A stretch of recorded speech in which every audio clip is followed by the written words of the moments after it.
So hello guys, welcome back to my TikTok page. So today I decided we should complete a series on how to conduct your soil test to delineate your soil pH using your home based method.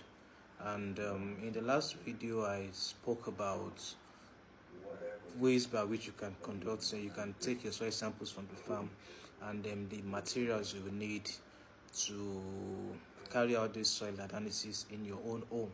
I remember that I mentioned something like your soil, the soil you need to test on, the water, I mentioned your vinegar, and I mentioned your baking soda.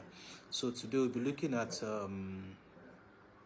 how to test them, how to apply these four materials we mentioned, or let me say 3 out of the 4 materials we mentioned, to know what is the pH level of your soil and what kind of plants you're expected to plant on them. So what you're going to do after getting your soil samples is you're going to get 2 bowls, 2 containers.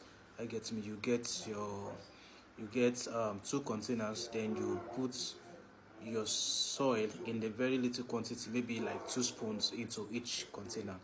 So in the first container, what you're going to do is use one of the materials, your vinegar. After putting a little quantity into the container, you put half cup of the vinegar inside the sand that was in the first container. Now, the reaction you are expected to get is this fizzling sound.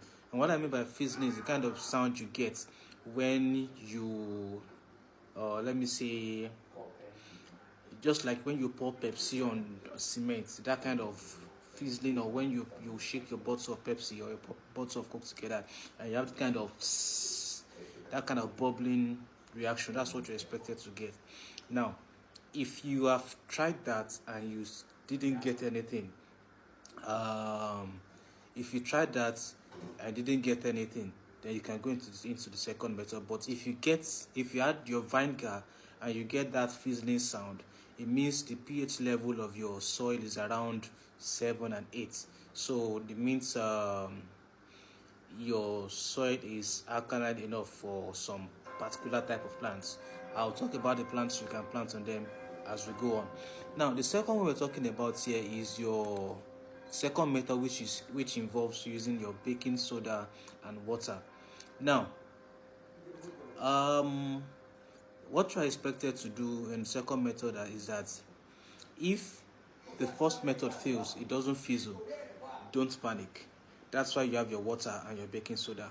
What you're going to do is add water, or let me say distilled water, because we can't just use any water. Water too also has their own pH level. So what you're going to do is add your distilled water into the soil. Make sure you mix the water with the soil to get this kind of muddy texture. Then after getting that muddy texture, you add your what's it called? You add your baking soda to it. Baking soda to it. Then after adding your baking soda, what you're expecting from that reaction also, like in the vinegar, is the fizzling reaction. So when you have that kind of fizzled reaction, it means after adding your baking soda and water, it means your soil pH will be around 5 and 6. Now, if your soil pH, for example, if your soil pH is around 7 and 8, are you getting me? If your soil pH is around 7 and 8, that means the cycle, if it's 7 and 8, kind of crops you're expected to plant are your cabbage, your spinach, your beans, your watermelon. So those are the kind of vegetables you're expected to plant in them. And if you're having a soil pH of between 6 and 5 and 6, what you're expected to plant are your beans, your potatoes, your onions, your spinach, your sweet potatoes, your pumpkin, tomatoes, melon, carrot, bananas. All those kind of crops, they go along with the soil pH of between 5 and 6. Are you getting me now? So what else? Then, if after conducting all these tests, you still don't get a fizzling reaction, don't panic. It simply means that your soil pH is neutral. Are you getting me now? it means it's neutral. So in most cases, the best crop to plant on a neutral soil are your carrots. Tomatoes also go well, so then your cucumbers, then your cauliflowers. So those are the kind of plants you're expected to plant on a neutral soil pH. Are you getting me?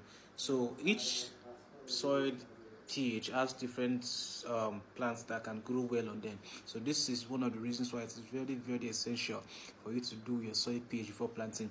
Most of us plant, we don't get results. It's because we don't do it properly. So if you can follow these procedures very well, please, I'm very certain you will get good results. If you have further questions, kindly enter my DM and ask me. I'm very open to assist. I'm very open to help. Thank you very much for your time. Till next time.